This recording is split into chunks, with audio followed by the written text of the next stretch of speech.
Social മീഡിയയിലെ നന്മയും തിന്മയും എന്ന വിഷയമാണ് ശ്രദ്ധേയമായ വിഷയമാണ്. സംഭവങ്ങൾ ഇപ്പോൾ എത്രത്തോളം പ്രഭാഷണം നടത്തിയാലും സോഷ്യൽ മീഡിയയിൽ നിന്ന് ജനങ്ങളൊന്നും പുറകോട്ട് പോവുകയില്ല. അത് ഉറപ്പായ കാര്യം തന്നെയാണ്. ഇനി വാട്സപ്പ് വേണ്ട, ഫേസ്ബുക്ക് വേണ്ട, അത് നെറ്റ് വേണ്ട, ഇത് വേണ്ട, ഇത് വേണ്ട എന്നൊക്കെ നമ്മൾ പ്രസംഗിക്കുന്നത് നമ്മൾ തന്നെ നെറ്റുമായിട്ട് ബന്ധപ്പെട്ട് ഫേസ്ബുക്കുമായിട്ടും വാട്സപ്പുമായിട്ടും ഒക്കെ നമ്മൾ ബന്ധപ്പെടും. സ്വാഭാവികമായിട്ട് ഇതെല്ലാം നമുക്ക് ഇന്നത്തെ സാഹചര്യത്തിൽ അനുവദനീയമായ കാര്യങ്ങളാണ്. അത് ഉപയോഗിക്കുന്നത് അത് ഹലാലായ മാർഗത്തിലൂടെ ഉപയോഗിക്കുക. ഹലാലല്ലാത്ത മാർഗത്തിലൂടെ നമ്മൾ ഉപയോഗിക്കാതിരിക്കാനുള്ള ഒരു ശ്രദ്ധ നമ്മൾ ഉണ്ടാക്കിയെടുക്കുക. അതാണ് നമ്മുടെ നസീഹത്ത് കൊണ്ടുള്ള ഉപദേശം. കാരണം നമുക്കെല്ലാം ഇന്നത്തെ കാലഘട്ടത്തിൽ ലോകത്തെമ്പാടുമുള്ള സഹോദരങ്ങൾ ഈ സോഷ്യൽ മീഡിയയിലൂടെ നമ്മുടെ ഭാഷണങ്ങൾ വീക്ഷിക്കുന്നു, അത് കേൾക്കുന്നു, അത് കാണുന്നു. ഇവിടെ നമ്മളൊരു ദുആ ചെയ്യുമ്പോൾ എത്രയോ ഘാതങ്ങൾക്കപ്പുറത്ത് നിന്നുകൊണ്ട് അവർ ആമീൻ പറയുന്നു. അവർക്കും ഒരു മനസ്സമാധാനം ഉണ്ടാകുന്നു. ഉപ്പള ഗേറ്റിലുള്ള സഹോദരങ്ങൾ വിദേശത്ത് ജോലി ചെയ്യുമ്പോൾ ഇവിടെ നിന്ന് കാണുമ്പോൾ അവർക്കും ഒരു സന്തോഷം. ഇവിടെ ദുആ ചെയ്യുന്ന ഈ സദസ്സിലെ ആമീൻ അവർക്ക് പിടിക്കാനും അവർക്ക് ആമീൻ പറയാനും ഒരു സന്തോഷവും ഒരു സാഹചര്യം. സ്വന്തം നാട് കാണാം, നാട്ടുകാരെ കാണാം, ഇവിടെ നടക്കുന്ന സംവിധാനങ്ങളെല്ലാം ഒന്ന് കണ്ട് ആസ്വദിക്കാനുള്ള ഒരു സാഹചര്യവും അവർക്കുണ്ടാകുമ്പോൾ സോഷ്യൽ മീഡിയയിൽ കൂടെ നന്മകൾ ഉണ്ട് എന്നാണ് നമുക്ക് മനസ്സിലാക്കാൻ കഴിയുന്നത്. എത്രയോ വഅലുകൾ നമ്മുടെ സഹോദരങ്ങളടക്കം എത്രയോ പേര് വഅലുകൾ കേൾക്കുന്നു, ആ വഅലുകൾ ഷെയർ ചെയ്യുന്നു. എത്രയോ നല്ല നല്ല മെസ്സേജുകൾ നൽകുന്നു, അത് ഷെയർ ചെയ്യുന്നു. രോഗികളായ സഹോദരങ്ങളെ സഹായിക്കാൻ വേണ്ടിയിട്ട് ഒരു പ്രഖ്യാപനങ്ങൾ നടക്കുന്നു, അതിനുവേണ്ടി ഒരു ഷെയർ ചെയ്ത് എല്ലാ മെസ്സേജ് ഗ്രൂപ്പുകളിലേക്കും ഓരോ വ്യക്തികളെയും അനൗൺസ്മെന്റ് ചെയ്ത് അറിയിക്കുമ്പോൾ എന്തെങ്കിലും ഒരു സഹായങ്ങളോ അതേപോലുള്ള രക്തമോ കിഡ്നിയോ ഇതുമായി ബന്ധപ്പെട്ട എന്ത് ആവശ്യങ്ങളുള്ളതും ഈ സോഷ്യൽ മീഡിയയിലൂടെ ജനങ്ങൾക്കതെല്ലാം പല സ്ഥലങ്ങളിലേക്കും അത് എത്തിക്കിട്ടുന്നു. അതുകൊണ്ട് അതിന് ഗുണമുണ്ട്, പക്ഷെ അതേപോലെ ദോഷവുമുണ്ട്. എല്ലാ വശങ്ങൾക്കും ഗുണവും ഒരു ദോഷവുമുണ്ട്. ഗുണത്തെക്കാൾ ഏറെ ദോഷം ചെയ്യുമെന്ന് ചില സന്ദർഭത്തിൽ അല്ലാഹു സുബ്ഹാനഹു വ തആല നമുക്ക് മുന്നറിയിപ്പ് നൽകിയിട്ടുണ്ട്. നമുക്ക് ഗുണമുണ്ട് എന്ന് നൽകുന്നത്, നമുക്ക് ഗുണമുണ്ട് എന്ന് അറിയുന്നത് അത് ചിലപ്പോൾ അത് ദോഷമായി നമുക്ക് ഭവിച്ചേക്കാം. അതുകൊണ്ട് നിങ്ങൾ ആ സന്ദർഭത്തിൽ ആ ഗുണത്തെക്കാൾ ആ ദോഷത്തെയാണ് നിങ്ങൾ ശ്രദ്ധിക്കേണ്ടത്. അങ്ങനെയുള്ള ചില സന്ദർഭങ്ങളൊക്കെ അല്ലാഹുവും അവന്റെ റസൂൽ നമുക്ക് താക്കീത് നൽകിയിട്ടുണ്ട്. അതിൽപ്പെട്ട ഒരു സംഭവമാണ് ഇന്നത്തെ ഈ കാലഘട്ടത്തിലെ ഈ സോഷ്യൽ മീഡിയകൾ. നമ്മുടെ കുട്ടികൾ, ചെറുപ്പക്കാരൊക്കെ ഇത് വഴിപിഴച്ചു പോകാൻ ഇതൊരു കാരണമാകുന്നു. നമ്മുടെ സഹോദരിമാർ പിഴച്ചു പോകാൻ ഇതൊരു കാരണമാകുന്നു. നമ്മുടെ സഹോദരങ്ങൾ പിഴച്ചു പോകാൻ ഇതൊരു കാരണമാകുന്നു. നമ്മുടെ സഹോദരിമാരുടെ കൈകളിലുള്ള മൊബൈലുകൾ, അതിൽ വരുന്ന ഓരോ മെസ്സേജുകൾ അത് എടുക്കാൻ കഴിയാതെ ഒരുപക്ഷെ അത് ഹാങ്ങിങ് ആയി പോയാൽ അത് ഏതെങ്കിലും മൊബൈൽ കടകളിൽ കൊണ്ട് കൊടുക്കുമ്പോൾ അവർ അതിനുള്ള മെസ്സേജുകൾ മുഴുവനും ഊറ്റിയെടുക്കുകയാണ്. അത് നമ്മൾ ആരും അറിയുന്നില്ല, രഹസ്യമായിട്ട്. അതുകൊണ്ട് ഞാൻ എല്ലാ പ്രഭാഷണങ്ങളിലും പറയും, നമ്മുടെ സഹോദരിമാർ മൊബൈൽ നമ്മൾ കടകളിൽ കൊണ്ട് കൊടുക്കരുത്. അത് കേടായി പോയാൽ അല്ലെങ്കിൽ അത്രയ്ക്കും വിശ്വസ്തരായ ആളുകളുടെ കൈകളിലേ കൊടുക്കാവൂ. പ്രത്യേകിച്ച് സ്ത്രീകൾ കൊണ്ടുപോയി മൊബൈൽ കടകളിൽ കൊടുത്താൽ പ്രത്യേകമായി അവർ അത് ഗവേഷണം നടത്തും. പുരുഷന്മാർ കൊണ്ടുപോയാൽ അങ്ങനെ ഗവേഷണം നടത്താറില്ല. അതുകൊണ്ട് നമ്മുടെ മൊബൈൽ കേടായാൽ നമ്മുടെ ആൺകുട്ടികളുടെ കയ്യിൽ കൊടുത്തു വിടണം. അങ്ങനെ ചെയ്യാവും. പക്ഷെ നമ്മുടെ സഹോദരിമാർ, ഞാനിങ്ങനെ കഴിഞ്ഞ ദിവസം കണ്ണൂർ ഒരു പരിപാടിയിൽ ഞാൻ അവിടെ ഒരു കടയിൽ നിൽക്കുമ്പോൾ ഒരു പെൺകുട്ടിക്ക് ഇതുപോലെ ഒരു മൊബൈൽ ഉണ്ട്. നമ്മുടെ മൊബൈൽ കടയിൽ, ഞാൻ മൊബൈൽ കടയിൽ പോയതാണ്, നമ്മുടെ ഒരു സുഹൃത്താണ്. അങ്ങനെ അവിടെ സംസാരിച്ചുകൊണ്ട് നിൽക്കുമ്പോൾ ഒരു മുതിർന്ന ഒരു പെണ്ണൊരു മൊബൈൽ കൊണ്ടുവന്നാൽ ഇതിൽ എന്തൊക്കെ ചെറിയ പ്രശ്നമുണ്ടെന്ന് ശരിയാക്കി തരാൻ പറഞ്ഞു. മുസ്ലിം പെണ്ണ. ഞാൻ പറഞ്ഞു, പെണ്ണെ, നീ എന്തടിസ്ഥാനത്തിലാണ് ഈ മൊബൈൽ കൊണ്ട് നീ കടക്കാരുടെ മുന്നിൽ കൊടുക്കുന്നത്? ഇതിനകത്തുള്ള രഹസ്യങ്ങൾ അല്ലെങ്കിൽ നിങ്ങളുടെ ഫാമിലി ഫോട്ടോ അല്ലെങ്കിൽ നിങ്ങളുടെ സീക്രട്ട് പ്രശ്നങ്ങൾ, വിഷയങ്ങൾ, മെസ്സേജുകൾ ഇതെല്ലാം ഇവർ ചോർത്തിയെടുക്കൂലേ? നീ എന്തടിസ്ഥാനത്തിലാണ് കൊണ്ട് കൊടുക്കുന്നത് വെച്ചപ്പോ അത് ഞങ്ങൾക്ക് വിശ്വാസമുള്ളവരായത് കൊണ്ട് വന്നതാണ് ഉസ്താദെ എന്ന് പറയും. കടക്കാരൻ വിശ്വാസമുള്ളവനായിരിക്കാം മുതലാളി, പക്ഷെ ആ കടയിൽ ഉള്ളവർ വിശ്വാസമുള്ളവരായിരിക്കുമോ? എല്ലാവരും ഇന്ത്യാന ഹോസ്പിറ്റലിൽ എത്തിവിച്ചാൻ്റെ എന്ന് പറഞ്ഞ് അമ്മ പോകും, കുറച്ച് പൈസ എല്ലാം കുറച്ച് തരുമെന്ന്. മൂപ്പിലവിടെ കാണൂലല്ലോ, അതല്ലേ സമയം. എല്ലാവരും നമ്മുടെ ലത്തീഫ്ചാന്റെ നമുക്ക് പോവാം, അവിടെ പോയാൽ നമുക്ക് ഉപ്പള കയറ്റുകാർക്ക് കുറച്ച് പൈസ എല്ലാം കുറച്ച് തരുമെന്ന് പറഞ്ഞ് നമ്മളവിടെ പോവും. മൂപ്പിലാണല്ലോ സംഭവം. ചെയർമാൻ ആയിരിക്കാം, അല്ലെങ്കിൽ അവിടുത്തെ MD ആയിരിക്കാം, ഒക്കെ ആയിരിക്കാം, സംഭവം ശരി തന്നെ ആയിരിക്കാം. ആളവിടെ കാണൂലല്ലോ. അദ്ദേഹത്തെ വിശ്വസിച്ചായിരിക്കും നമ്മൾ അവിടെ പോകുന്നത്. എന്ന് പറഞ്ഞല്ലോ, മൊബൈൽ കടക്കാരനെ വിശ്വസിച്ച് നമ്മൾ പോകും. പക്ഷെ മൊബൈൽ കടക്കാരൻ അവിടെ ഇല്ല, ജോലിക്കാരാണ്. അവർക്ക് നിന്റെ ചാരിത്രം എന്തെന്ന് അറിയില്ല. അവർ നിന്റെ രഹസ്യങ്ങളെല്ലാം ചോർത്തിയെടുക്കാൻ അവരത് കാരണമായി തീർന്നേക്കാം. അതുകൊണ്ട് ബഹുമാനമുള്ള സഹോദരന്മാരെ, മൊബൈൽ കൊണ്ട് നമുക്ക് ധാരാളം ഗുണങ്ങളുമുണ്ട്, ധാരാളം ദോഷങ്ങളുമുണ്ട്. ഇന്ന് നമ്മുടെ കാലഘട്ടത്തിൽ നമ്മുടെ ചെറുപ്പക്കാരായ കുട്ടികളുടെ കൈകളിൽ നമ്മുടെ മൊബൈൽ നമ്മൾ ഒഴിവാക്കണം. ഞാൻ ഈ അടുത്ത സമയത്ത് കഴിഞ്ഞ ദിവസം ഞാനിവിടെ കാസർഗോഡ് ജില്ലയിൽ നമ്മുടെ നെല്ലിക്കുന്ന് പ്രഭാഷണത്തിന് ഞാൻ വന്നു. ഞാൻ ഇവിടെ നിന്ന് തിരിച്ച് നാട്ടിലേക്ക് പോകുമ്പോൾ എന്റെ വാഹനത്തിൽ ഒരു കൗൺസിലർ ഉണ്ടായിരുന്നു, ഒരു ഡോക്ടർ. അദ്ദേഹം ഈ കൗൺസിൽ ചെയ്യുന്ന ആളാണ്. കുറെ അനുഭവങ്ങൾ അദ്ദേഹവും ഞാനുമായിട്ട് ഇങ്ങനെ പങ്കിട്ടു. അദ്ദേഹത്തിന്റെ ജീവിതത്തിൽ വന്ന് സംഭവിച്ച ഓരോരോ സംഭവ വികാസങ്ങൾ അദ്ദേഹം എന്നോട് പറയുകയുണ്ടായി. അതിൽ അദ്ദേഹം പറഞ്ഞൊരു വാക്ക്, എന്നെ ഞെട്ടിപ്പിച്ചതും എന്നെ അത്ഭുതപ്പെടുത്തിയതുമായ ഒരു വാക്ക്, ദുബായിൽ അദ്ദേഹം ഈ അടുത്ത സമയത്ത് ഒരു കൗൺസിലിംഗിന്റെ പരിപാടിക്ക് പോയപ്പോൾ 3 വയസ്സായ ഒരു കുട്ടി സെക്സിന് അഡിക്റ്റ് ആയിപ്പോയി. 3 വയസ്സ്. നിങ്ങൾ വിശ്വസിക്കോ? കേരളക്കാരിയാണ്, ജില്ല ഒന്നും ഞാൻ പറയുന്നില്ല. അദ്ദേഹം എന്നോടെല്ലാം വളരെ വ്യക്തമായിട്ട് പറഞ്ഞു. മുസ്ലിം കുടുംബത്തിൽപ്പെട്ടവർ. 3 വയസ്സായ കുട്ടി, ആ കുട്ടിയുടെ കയ്യിൽ ഉമ്മയും ഉപ്പയും മൊബൈൽ കൊടുത്തു കളിക്കാൻ. നമ്മുടെ കുട്ടികൾ കയ്യിൽ മൊബൈൽ കൊടുക്കും, ഗെയിം കളിക്കട്ടെ എന്ന് പറഞ്ഞിട്ട് മൊബൈൽ കൊടുക്കും. ഇന്നത്തെ കൊച്ചു കുട്ടിയുടെ കയ്യിൽ നിങ്ങൾ മൊബൈൽ കൊടുത്തു നോക്ക്, കറക്റ്റ് ആയിട്ട് അത് എടുക്കും, അതിന്റെ മെസ്സേജുകൾ എടുക്കും, നമ്മളെ കോൾ ചെയ്യും. നമ്മുടെ കുട്ടികൾ 2 വയസ്സ് 3 വയസ്സുള്ള കുട്ടികളാണ്. മൊബൈൽ കൊടുത്തു നോക്ക്, ഉപ്പാന്റെ മെസ്സേജുകൾ എടുക്കുന്നത് കുട്ടികളാണ്. അതുകൊണ്ട് നമ്മൾ മനസ്സിലാക്കണം, ആ കുട്ടി 3 വയസ്സായ കുട്ടി 6 മാസമായിട്ട് ഈ മൊബൈലിലൂടെ ഈ സെക്സ് കാണുകയാണ്. അറിയുന്നില്ലല്ലോ കുഞ്ഞിന്. അത് കണ്ടപ്പോൾ ഒരു ആസ്വാദനം. അങ്ങനെ സ്ഥിരമായിട്ട് ഇത് കാണാൻ തുടങ്ങി. മാനസികമായ പ്രശ്നങ്ങളായി ആ പിതാവ് ആത്മഹത്യയുടെ വക്കിലേക്ക് വരെ എത്തി. കാരണം ആ പിതാവോ മാതാവോ ഇതൊന്നും കാണാറില്ല. പക്ഷെ ഈ മൊബൈൽ നമ്മൾ ഉപയോഗിക്കുമ്പോൾ, നിങ്ങൾ ഇ പി അബൂബക്കർ കാസിമി എന്ന് പറഞ്ഞൊരു നമ്മൾ അതിലൊരു നമ്മുടെ പേരടിക്കുന്ന സമയത്ത് ഒരു വാല് കേൾക്കാൻ വേണ്ടിയിട്ട് പേരടിച്ചാൽ തൊട്ടുമോൾ ഇ പി അബൂബക്കർ കാസിമി കാണും, തൊട്ട് താഴെ ചിലപ്പോ ഷക്കീലായും കാണും, ചിലപ്പോ സെക്സികളും കാണും, ഭാവനയും കാണും, കാവ്യ മാധവനും കാണും. അപ്പൊ ആളുകൾ പറയുന്നത് എന്താ? ഇ പി ഉസ്താദ് കാവ്യ മാധവൻ ഒരുമിച്ചിരുന്നു, ഇ പി ഉസ്താദ് മീര ജാസ്മിൻ ഒരുമിച്ചിരുന്നു, ഇ പി ഉസ്താദ് ഷക്കീലായി ഇതാ ചേർന്ന് നിൽക്കുന്നു. അങ്ങനല്ലേ പറയുള്ളൂ. എതിരാളികൾ നോക്കിയിരിക്കുകയാണ്. കൊള്ളാം, ഇത് മതി നമുക്ക്, ഇനി അടുത്ത മെസ്സേജ്, നമുക്കെതിരെ അടുത്ത പരിപാടിയായി. അങ്ങനെയല്ല ഇന്ന് മീഡിയകളിൽ കാണുന്നത്. ഒരാളെ നിന്ദിക്കലാണ്, ഒരാളെ നാണം കെടുത്തലാണ്, ഒരാളുടെ ഇസ്സത്തിനെ തകർക്കുന്നതിന് വേണ്ടിയാണ് ഇന്ന് നമ്മുടെ മുസ്ലിമീങ്ങൾ അടക്കമുള്ള സഹോദരങ്ങൾ മീഡിയകൾ ഉപയോഗിക്കുന്നത്.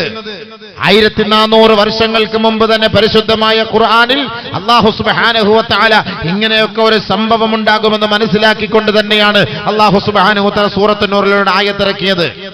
ബിസ്മില്ലാഹിർ റഹ്മാനിർ റഹീം.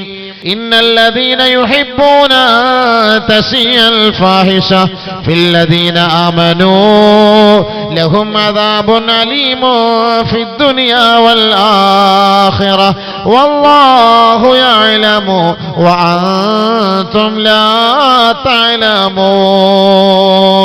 ആരാണോ സത്യവിശ്വാസികൾക്കിടയിൽ അനാവശ്യങ്ങളും അശ്ലീലങ്ങളും അധർമ്മങ്ങളും ഉപയോഗിച്ചുകൊണ്ട് അവരെ അനാവശ്യതകളിലേക്ക്, അവരെ കൃത്രിമമായി അവരെ വരച്ചുകൊണ്ട് അവർക്കെതിരെ ദുരാരോപണങ്ങൾ നടത്തുന്നത്, യുഹിബ്ബൂന അൻ തശീഅൽ ഫാഹിഷ, ഫവാഹിഷുകൾ, അശ്ലീലങ്ങൾ പ്രചരിപ്പിക്കലാണത്, അത് പറയലല്ല. അല്ലാഹു തആല ഇവിടെ പറഞ്ഞ വാക്കതാണ് അൻ തശീഅൽ ഫാഹിഷ. അനാവശ്യങ്ങളും അശ്ലീലങ്ങളും ആരാണോ പ്രചരിപ്പിക്കുന്നത്, ആരാണോ ഷെയർ ചെയ്യുന്നത്, ലഹും അദാബുൻ അലീം ഫിദ്ദുനിയാ വൽ ആഖിറ. പറയൂ പ്രവാചകരെ, അവർക്ക് ദുനിയാവിലും ആഖിറത്തിലും നാണം കെട്ട ശിക്ഷയാണ്, നിന്ദ്യമായ ശിക്ഷയാണ്. ഒരു മനുഷ്യൻ ഒരാളുടെ ന്യൂനതകൾ വെളിപ്പെടുത്തി കഴിഞ്ഞാൽ ആ ദുനിയാവിൽ നിന്ന് അവൻ മരണപ്പെടുന്നതിന് മുമ്പ് ആരാണോ നിന്റെ ന്യൂനത വെളിപ്പെടുത്തിയത്, അല്ലാഹു നിന്റെ രഹസ്യങ്ങളെ വെളിപ്പെടുത്താതെ നിന്റെ റൂഹിനെ പിടിക്കുകയേ ഇല്ല. അല്ലാഹു പറഞ്ഞ വാക്കാണ്. നമ്മുടെ ന്യൂനത, ഒരാളുടെ ന്യൂനത സോഷ്യൽ മീഡിയയിലൂടെ പ്രചരിപ്പിക്കാനാണ്, അവനെക്കുറിച്ച് അനാവശ്യങ്ങളും അനർത്ഥങ്ങളും പ്രചരിപ്പിക്കാനാണ് നിന്റെ ആഗ്രഹമെങ്കിൽ അല്ലാഹു സുബ്ഹാനഹു വ തആല നീ മരിക്കുന്നതിന് മുമ്പ് നിന്നെയും നാണം കെടുത്തിയിട്ടല്ലാതെ ഈ ഭൂലോകത്ത് നിന്ന് അല്ലാഹു തആല നിന്നെ മരിപ്പിക്കുകയില്ല. നബിയുനാ റസൂലുള്ളാഹി സ്വല്ലല്ലാഹു അലൈഹി വസല്ലം വാക്കാണ്. നമുക്കൊരാളുടെ ഐബുകൾ വെളിപ്പെടുത്താൻ എന്താണ് അവകാശം? ഒരാളുടെ ന്യൂനതകൾ വെളിപ്പെടുത്താൻ മറ്റൊരാൾക്ക് എന്താണ് അവകാശം?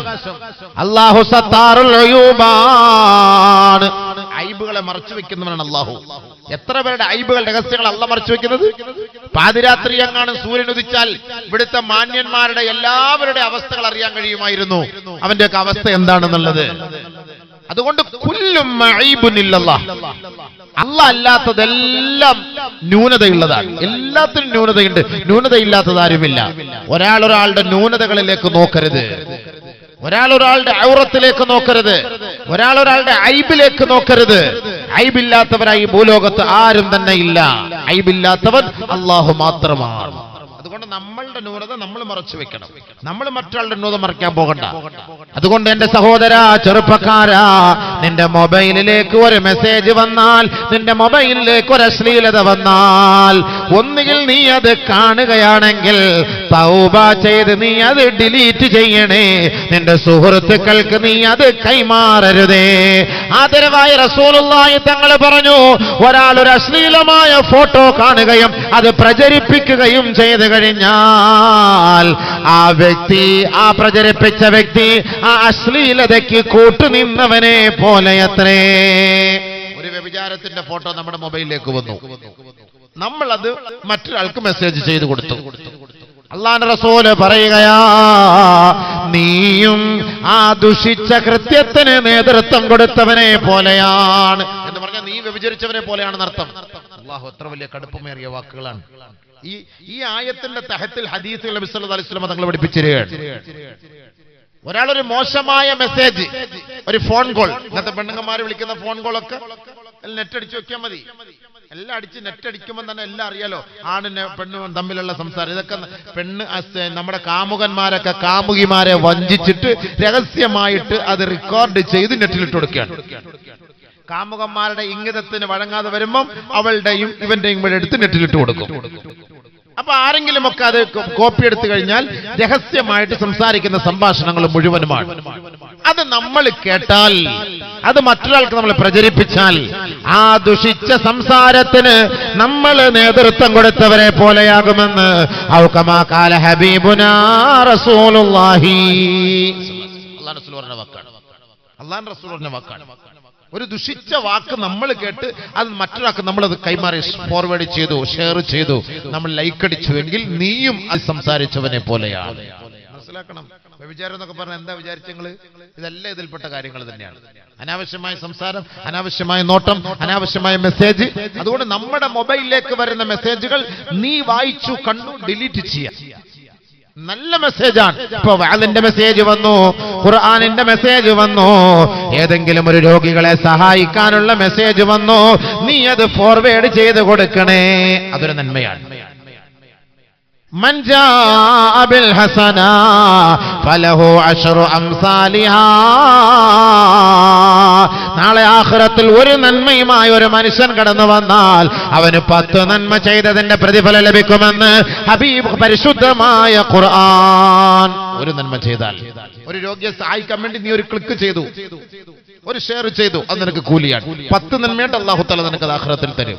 മറിച്ച് ഒരാളുടെ ഐബ് നിന്റെ മൊബൈലിലേക്ക് കടന്നു വന്നു കഴിഞ്ഞാൽ, അത് ഏത് ഗ്രൂപ്പുകാരനാകട്ടെ, ഏത് സഹോദരനാകട്ടെ, ഒരു മുസ്ലിമാണോ, അവന്റെ ഔറത്ത് നീ മറച്ചു വെക്കണേ, അത് നീ വെളിപ്പെടുത്തരുതേ. ഒരിക്കൽ നബിയുനാ റസൂലുള്ളാഹി തങ്ങളുടെ അനുചരനായ ഉമർ അൽ ഫാറൂഖ് റളിയല്ലാഹു തആല അൻഹു പാതിരാ സമയത്തുകൂടെ തന്റെ ഗ്രാമത്തിലൂടെ നടന്നു പോവുകയാണ്. ആരെല്ലാം എന്തെല്ലാം ചെയ്യുന്നു, പ്രവർത്തിക്കുന്നു എന്നറിയുന്നതിന് വേണ്ടി ബഹുമാനപ്പെട്ട ഖലീഫ ഉമർ റളിയല്ലാഹു അൻഹു നടന്നു പോവുകയാണ്. അങ്ങനെ നടന്നു പോകുമ്പോൾ ഏതോ ഒരു വീടിന്റെ ഉള്ളിൽ ഒരു വിളക്ക് കാണുകയാണ്, ഒരു വെളിച്ചം കാണുകയാണ്. മഹാനായ ഉമർ അൽ ഫാറൂഖ് റളിയല്ലാഹു അൻഹു മതിൽ ചാടിയ കോമ്പൗണ്ടിലേക്ക് പ്രവേശിച്ചിട്ട് ആ വീടിന്റെ ഉള്ളിലൂടെ രഹസ്യമായി നോക്കുകയാണ്. രഹസ്യമായി നോക്കുമ്പോ മഹാനായ ഉമർ അൽ ഫാറൂഖ് കാണുന്ന സംഭവം എന്താ? ഒരു വൃദ്ധനായ സഹോദരൻ, ഒരു വൃദ്ധനായ വ്യക്തി, അദ്ദേഹവും അദ്ദേഹത്തിന്റെ സുഹൃത്തുക്കളുമായി കൂടിയിരുന്ന് മദ്യപിക്കുന്ന സംഭവമാണ്. മഹാനായ ഉമർ അൽ ഫാറൂഖ് റളിയല്ലാഹു അൻഹു ആ കതക തട്ടുകയാണ്. ഉടനെ തുറക്കുകയാ. തന്റെ പ്രജകളോടൊപ്പം എത്തിയ ഉമർ അൽ ഫാറൂഖ് അദ്ദേഹത്തെ അറസ്റ്റ് ചെയ്യുകയാണ്. പറയുകയാണ്, കോടതിയിലേക്ക് കൊണ്ടുപോകുമ്പോ മഹാനായ ഉമർ അൽ ഫാറൂഖിന്റെ മുന്നിൽ ആ മനുഷ്യൻ വിലപിക്കുകയാണ്, അമീറുൽ മുഅ്മിനീൻ, നിങ്ങൾ എന്നെ അറസ്റ്റ് ചെയ്തത് ഞാൻ ഈ ദുഷിച്ച പ്രവൃത്തി ചെയ്തതിന്റെ പേരിലല്ലയോ, ഞാൻ മദ്യപിച്ചതിന്റെ പേരിലാണ്. അമീറുൽ മുഅ്മിനീനെ, നിങ്ങൾ എന്നെ അറസ്റ്റ് ചെയ്തതെങ്കിൽ ഞാൻ ഒരു ഒറ്റ കുറ്റം മാത്രമാണ് ചെയ്തത്, നിങ്ങളോ 3 തെറ്റുകളാണ് ചെയ്തത്. നോക്കിയിട്ട് പറയാണ്, ഞാൻ ഒരു തെറ്റ് ചെയ്തിട്ടുള്ളൂ, ഞാൻ മദ്യപിച്ചു, അത് മാത്രമേ ചെയ്തിട്ടുള്ളൂ. പക്ഷെ നിങ്ങൾ ചെയ്തത് 3 തെറ്റാണ്. ഒന്ന്, അല്ലാഹു പരിശുദ്ധമായ ഖുർആനിലൂടെ പറയുന്നുണ്ടല്ലോ, യാ അയ്യുഹല്ലദീന ആമനൂ ലാ തദ്ഖുലൂ ബുയൂതൻ ഗൈറ ബുയൂതികും ഹത്താ തസ്തഅനിസൂ വതുസല്ലിമൂ അലാ അഹ്ലിഹാ. അവരെന്റെ വീട്ടിലേക്ക് കയറുമ്പോ, മറ്റൊരാളുടെ വീട്ടിലേക്ക് നിങ്ങൾ പ്രവേശിക്കുമ്പോ അവർക്ക് സലാം ചൊല്ലാതെ നിങ്ങൾ ആ കോമ്പൗണ്ടിൽ പ്രവേശിക്കരുതേ. സലാം പറയാതെ പോകാൻ പാടില്ല. നിങ്ങൾ എന്റെ പുറയിലേക്ക് കയറി വന്നു, നിങ്ങൾ ഈ നാടിനെ അഭിമുഖീകരിക്കുന്ന പ്രതിനിധിയാണ്, ഈ നാടിന്റെ ചെങ്കോലും കിരീടവും പിടിക്കുന്ന ആളാണ്, ഈ നാടിന്റെ ഖലീഫയാണ്. നിങ്ങൾ എന്റെ മുറിയിലേക്ക്, എന്റെ വീട്ടിലേക്ക് നിങ്ങൾ കയറിയത് സലാം പറയാതെയാണ്. ഒന്നാമത് തെറ്റ്. മാറുന്നില്ലേ? പോയില്ലേ സംഭവം? രണ്ടാമതായി അല്ലാഹു സുബ്ഹാനഹു തആല ഖുർആനിൽ പറയുന്നുണ്ട്, വഅതുൽ ബുയൂത മിൻ അബ്വാബിഹാ. ഒരു വീട്ടിലേക്ക് പ്രവേശിക്കുമ്പോ വീടിന്റെ പിന്നാമ്പുറത്ത് നിന്ന് വരുതേ, വീടിന്റെ നേർക്ക് നിന്ന് മുന്നിലൂടെ നടന്നു വരണമേ. അടുക്കളയുടെ ഭാഗത്ത് നിന്നല്ല വരേണ്ടത്, പിറകു ഭാഗത്ത് നിന്നല്ല വരേണ്ടത്. അത് കള്ളന്മാർ വരുന്ന ശൈലിയാണ്. വീട്ടിലേക്ക് പ്രവേശിക്കുമ്പോൾ വീടിന്റെ നേരായ വഴികളിലൂടെ കയറി വരണം, അതാണ് വേണ്ടത്. പക്ഷെ നിങ്ങൾ വന്നതോ മതിൽ ചാടിയിട്ട് പിന്നാലെ നിങ്ങൾ കടന്നു വന്നു. ഖുർആനിനെതിരാണ് നിങ്ങൾ പ്രവർത്തിച്ചത്. ഒരു മദ്യപിക്കുന്ന ആള് പറഞ്ഞ വാക്കുകളാണ്, ഹദീസിൽ വരുന്ന സംഭവമല്ലേ ഇത്. മൂന്നാമത്, പരിശുദ്ധ ഖുർആനിൽ അല്ലാഹു പറയുന്നില്ലയോ, വലാ തജസ്സസൂ,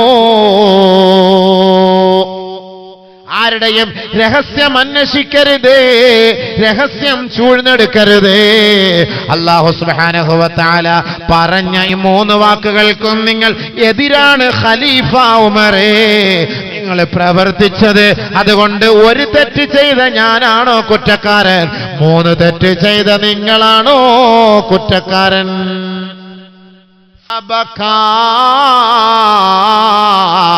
ഉമർ റളിയല്ലാഹു തആല അൻഹു പൊട്ടിക്കരഞ്ഞു പോവുകയാണ്.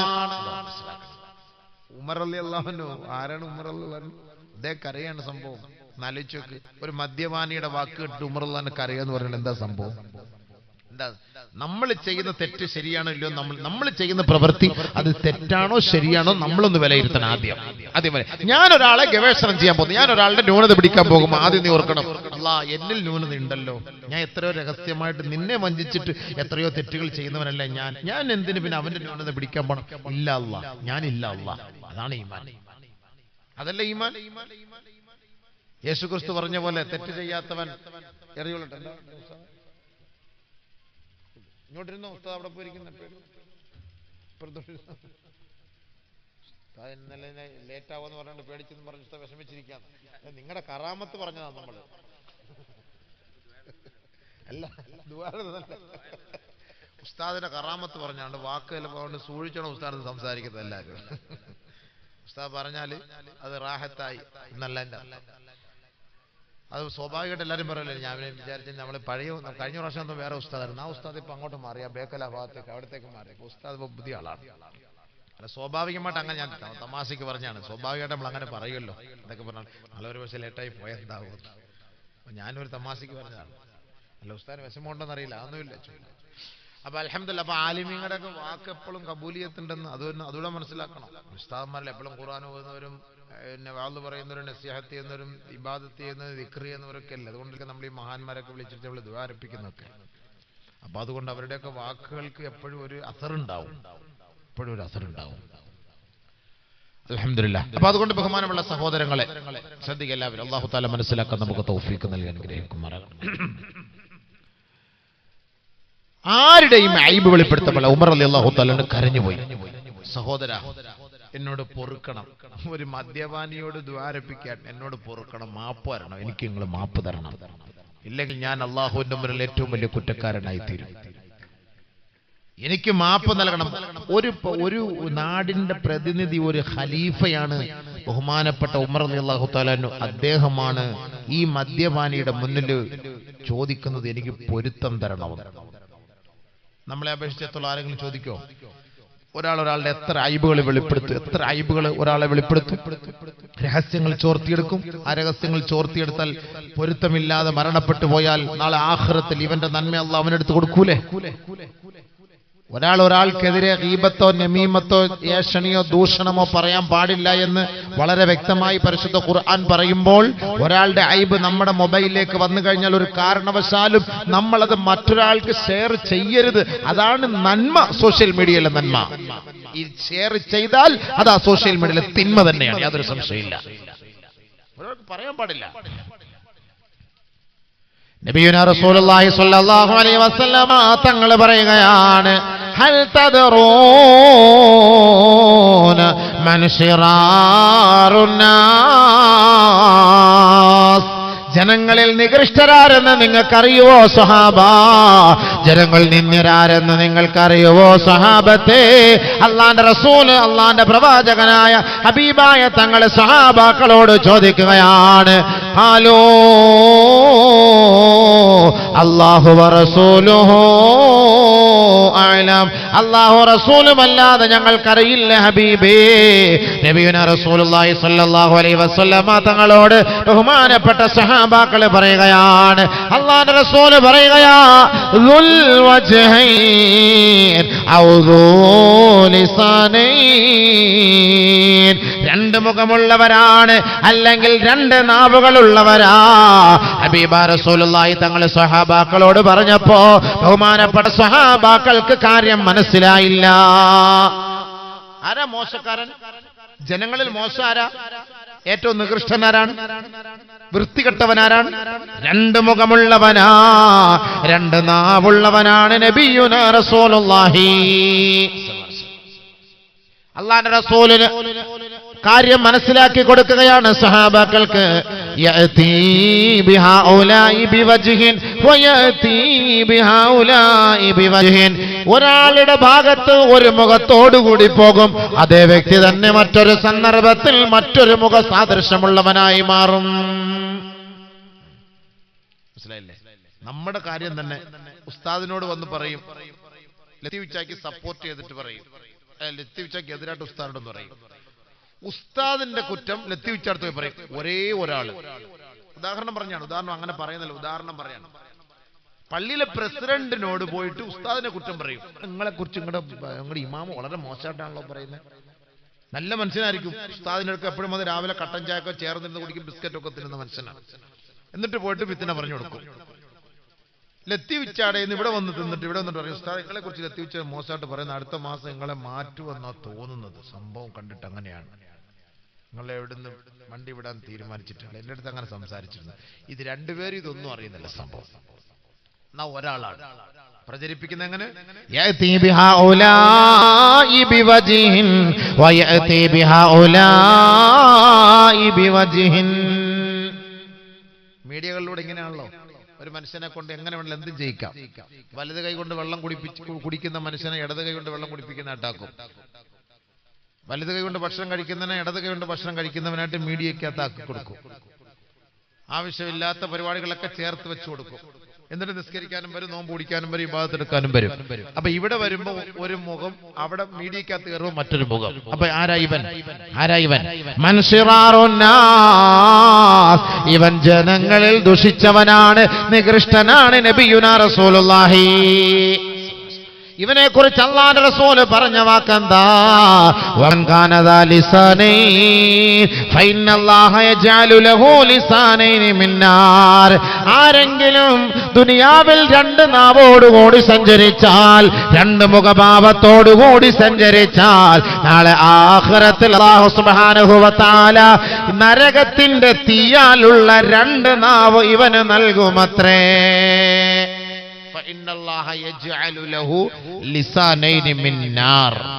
നരകത്തിന്റെ രണ്ട് നാവ് അല്ലാഹു തആല ഇവന് നൽകും. നബിയുനാ ശഫീഉനാ റസൂലുള്ളാഹി. അതുകൊണ്ട് ഒരാളുടെ ഐബ് നമ്മൾ മറ്റുള്ള മുന്നിൽ വെളിപ്പെടുത്താൻ പാടില്ല. അല്ലാഹ് നമ്മളെ നാണം കെടുത്തി കളയും. ഇതിങ്ങനെ ചുറ്റിത്തിരില്ല, നമീമത്തി എന്ന് പറയും. ഇതിങ്ങനെ വെറുതെ ഇവന്റെ കാര്യം അവിടെ പറയുക, അവന്റെ കാര്യം ഇവിടെ പറയുക, വെറുതെ വാട്സപ്പ് എടുത്ത് ഗ്രൂപ്പ് ഇട്ട് ചുമ്മാ അങ്ങോട്ട് തിരിച്ച് ഇങ്ങോട്ട് തിരിച്ച് ആവശ്യമില്ല, നമ്മുടെ സമയം വേസ്റ്റാണ്. لا تضيعوا أوقاتكم فإن الوقت ذهب ولا تضيعوها. സമയം നിങ്ങൾ വേസ്റ്റാക്കല്ലേ, അത് സ്വർണ്ണാണ്.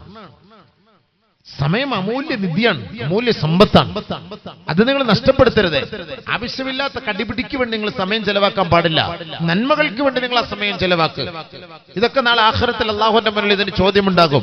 നിങ്ങൾ ആവശ്യമില്ലാത്ത ചർച്ചയ്ക്ക് വേണ്ടി, തർക്കങ്ങൾക്ക് വേണ്ടിയും നിങ്ങൾ ഇതിനു വേണ്ടി പരിശ്രമിച്ചാൽ തീർച്ച നാളെ ആഖിറത്തിൽ അതിന്റെ നഷ്ടമുണ്ടാകും.